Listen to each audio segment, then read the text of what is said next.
Swayam Prabha. Digital India. Educated India.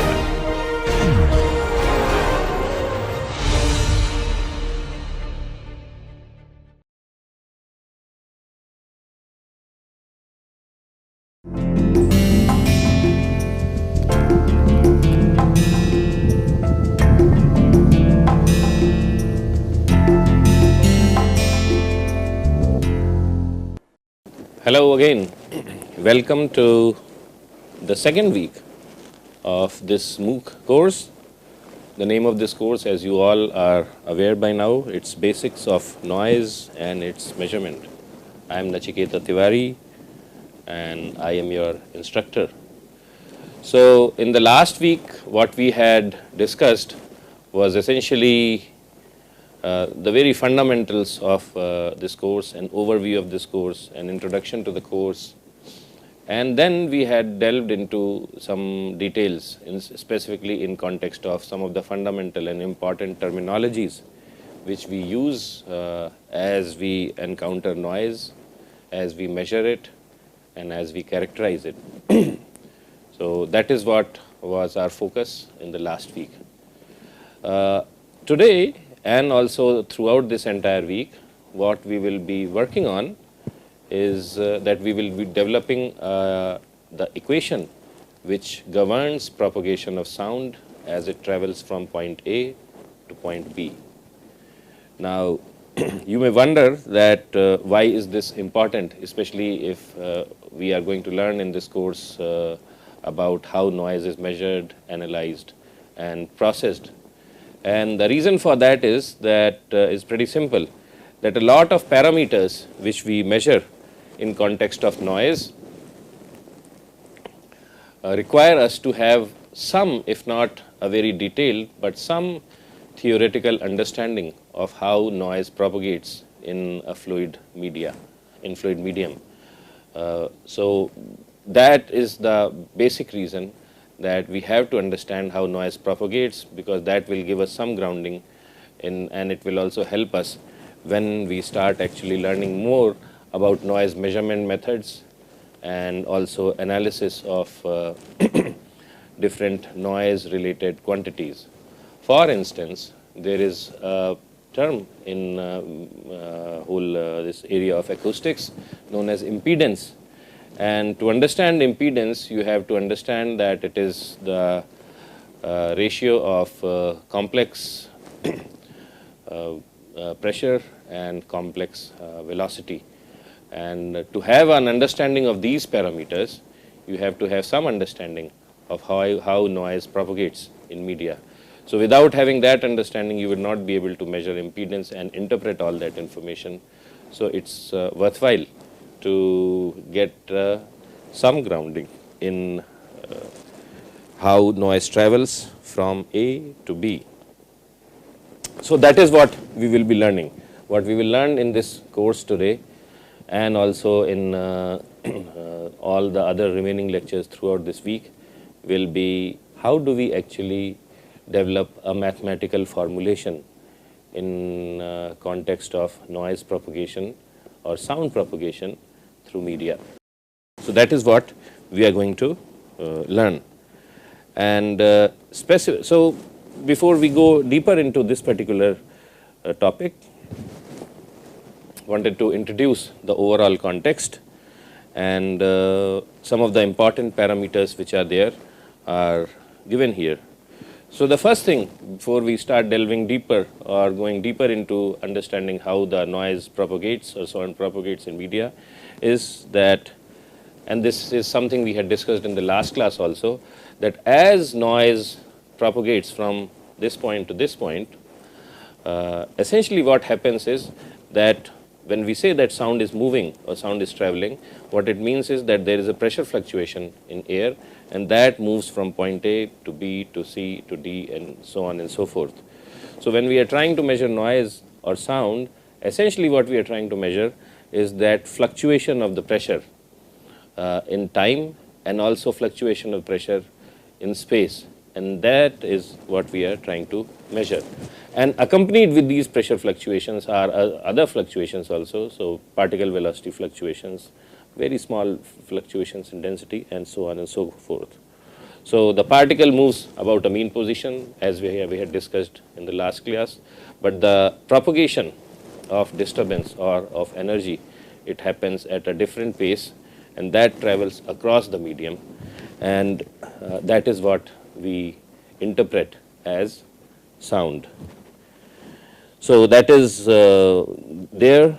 Then the other thing we should remember is that, at least in context of this particular course, that whatever quantities we will be measuring, whether it is the fluctuation of pressure or the velocity oscillations or variations in density, all these variations are extremely, we will be assuming that they are extremely small compared to nominal values. For instance, well, let's look at pressure. So the ambient pressure in atmosphere is about 101 kilopascals, but at the most, whenever we are talking about sound propagation, at least in context of this course and in the context of most of the sounds you will ever hear in your life, the fluctuation of this pressure about the mean position, which is about 101 kilopascals, will hardly exceed a few pascals up and down, maybe at the most 10, 20, 30 pascals. So it will not even be in thousands of pascals range.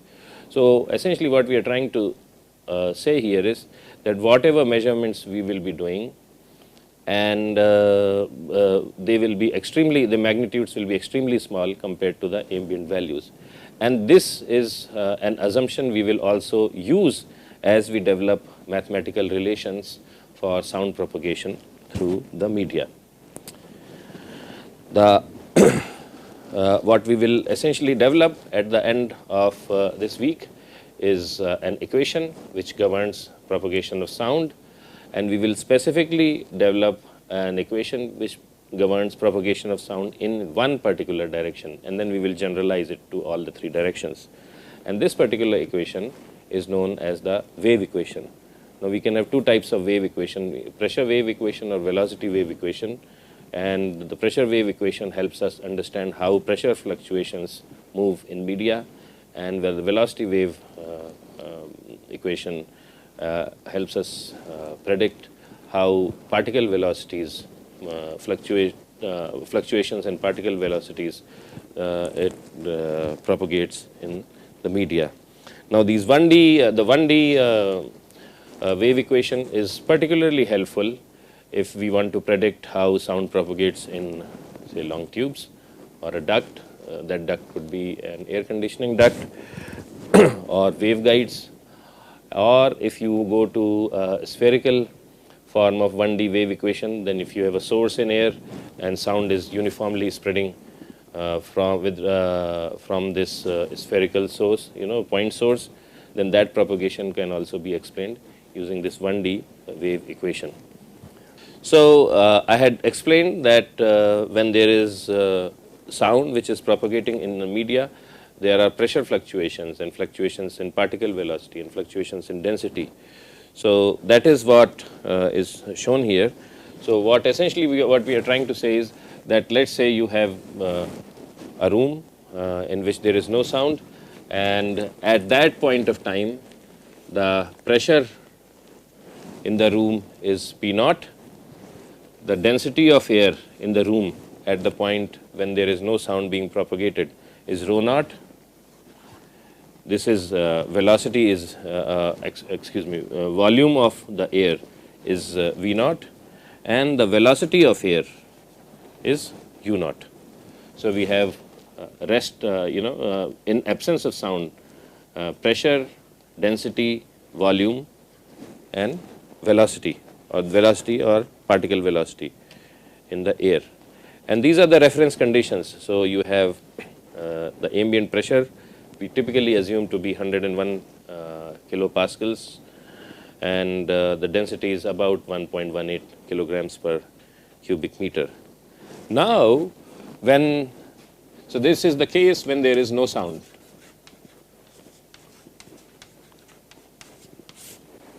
And suppose there is a small speaker and it gets activated and it generates sound, then all of a sudden there will be fluctuations of pressure in the air. So then we will have a new pressure Pt. We will also have a different density of air, and this pressure will be a function of x and t, where x is position and t is time. So this pressure will be varying from point to point in the whole one-dimensional medium. Similarly, the density will vary from point to point in the room. The volume of air will also undergo a change. So what does that mean? That if you have a small piece of material of air and initially its volume is V naught, then it can expand or contract, and this expansion and contract and the amount of expansion or contraction could vary from one point to other point in the room. So that is another. So this is again Vt, and this is the new velocity. And I can express all these new entities in terms of the original values. So this was P naught,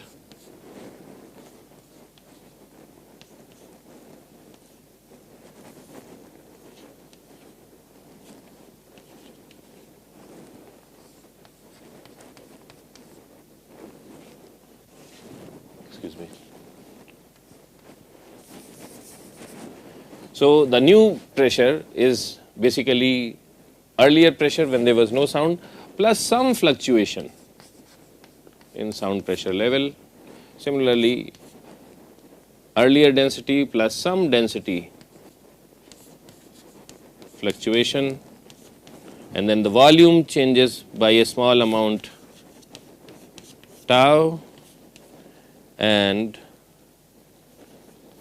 the velocity changes by a small amount u. So what does that mean? So let's look at this graph.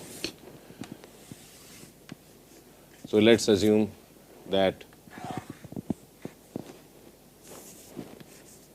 this is time, and let's say I am plotting pressure.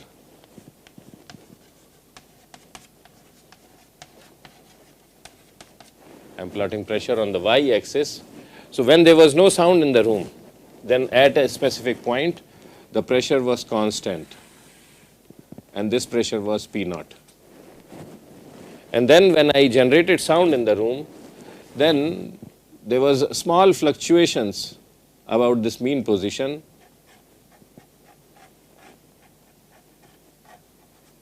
and so on and so forth. So this is that small fluctuation with respect to the mean position, and the sum of this fluctuation and the mean pressure which was there in the room prior to sound getting created is Pt, and that's essentially P naught plus P. So that is what these expressions imply. And in all the analysis and derivation as we walk through today's and this week's lectures, we will assume that these entities are extremely small compared to this entity. So P is extremely small compared to P naught. This rho is extremely small compared to rho naught. Tau, which is the change in volume, please remember that tau here designates change in volume, is extremely small compared to V naught, and U, which is the change in velocity, is extremely small compared to U naught. Actually, this condition may not be necessarily required, because so the smallness condition may not be necessarily applicable to the last case, that is when it involves velocity. So u need not be extremely small compared to u naught, because in a lot of cases you may have the situation where the air, when there is no sound, is not moving and it is stationary. So u naught may actually be 0. So that smallness condition may not necessarily apply to this situation. So this is what we have assumed, and then later what we will also do is that we will assume that this particular parameter is 0. So, the other thing I wanted to explain is, so one assumption which we did was about smallness. Then there are some additional assumptions as we further progress and try to develop these 1D equations. And the first one is about the constant mass particle assumption. So, what does it mean? That suppose you have a material volume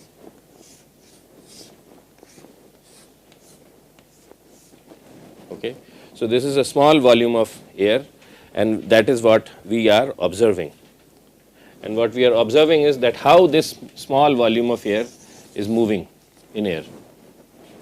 So, the volume is moving in air and it is changing its position from one point to other point, and as it is moving, the mass of this particle, mass of this volume is fixed.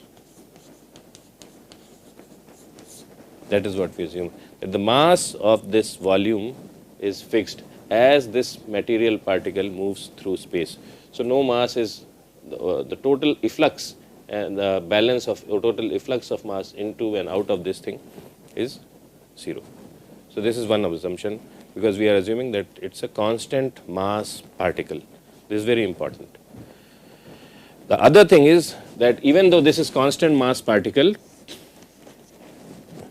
it can lose or gain energy. So, it may be constant mass particle, but its energy state may change over a period of time and also as it walks through the media. The second assumption is about one dimensionality.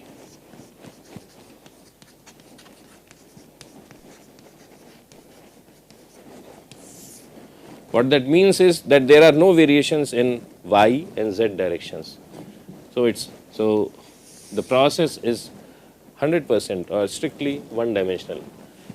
Mathematically, what that means is del over del y equals 0 and del over del z equals 0.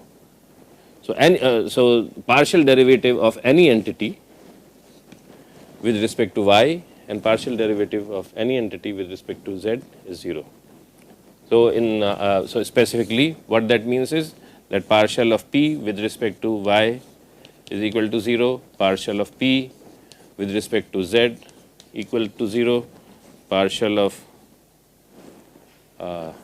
density with respect to y is equal to 0, and partial of density with respect to z equals to 0, and the same conditions are also true for partial derivatives of change in volume and change in velocity. So, that is the second condition. So, first assumption was, so this was assumption 1, constant mass particle. This is assumption 2, one dimensionality, and the third assumption, which I had already cited, but I will just recap it again, is smallness assumption.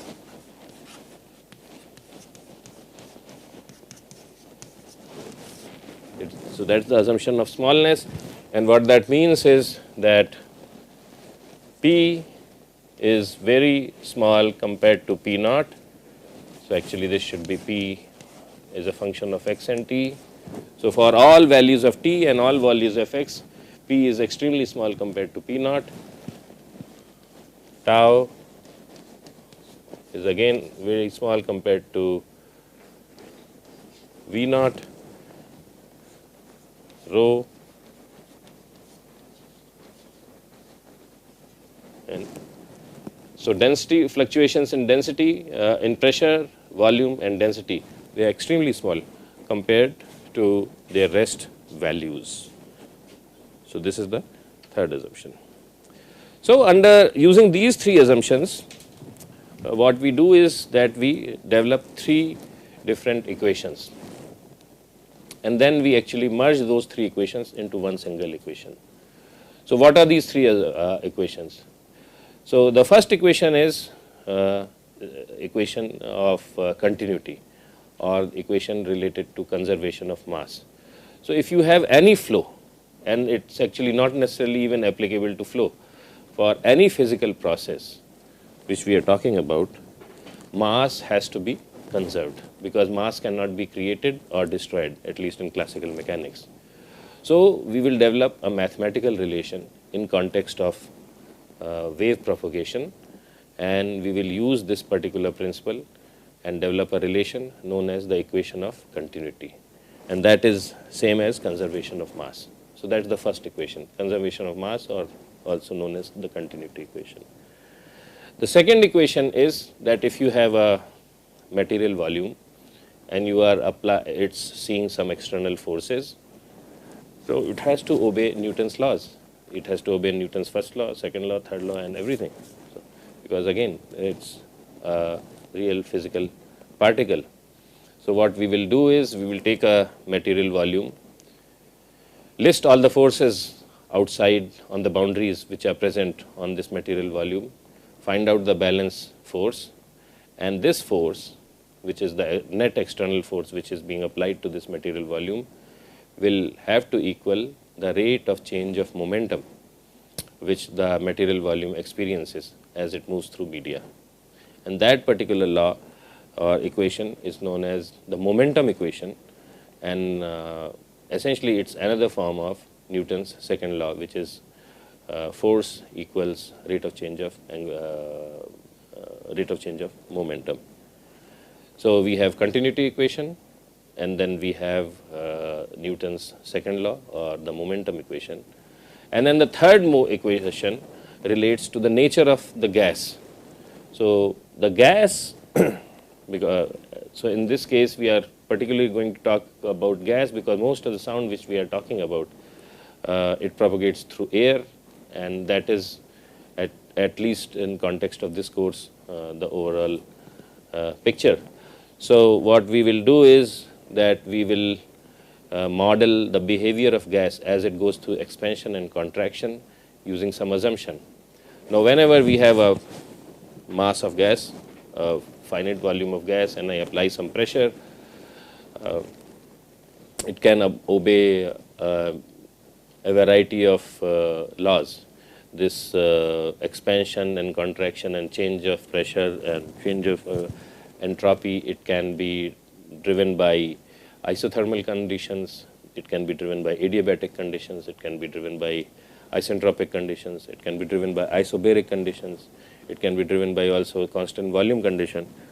So we have to model the gas in an appropriate way, and what we will assume is that the gas follows and the adiabatic gas law, and we'll explain that why later as we develop this topic in detail.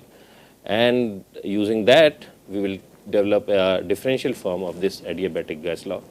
So we'll develop a differential form of conservation of mass equation or continuity equation, a differential form of Newton's second law known as momentum equation, and a differential form of gas law, that is PV to the power of gamma equals constant. And once we have these three equations, we will club them together. So we'll have three equations, and then we have three variables: pressure, velocity, and density. So then we can eliminate these two variables, velocity and density, and come up with one final equation for pressure, and that is what we will term as pressure wave equation. We can do the same mathematics for velocity, and we can get velocity wave equation using a very similar approach. So these are the references, and I hope this has been a fruitful beginning, and what I have tried to do in last 15-20 minutes is introduce you to the overall strategy for developing this 1D pressure wave and velocity wave equation. So thank you, and look forward to seeing you tomorrow. Thanks. Bye.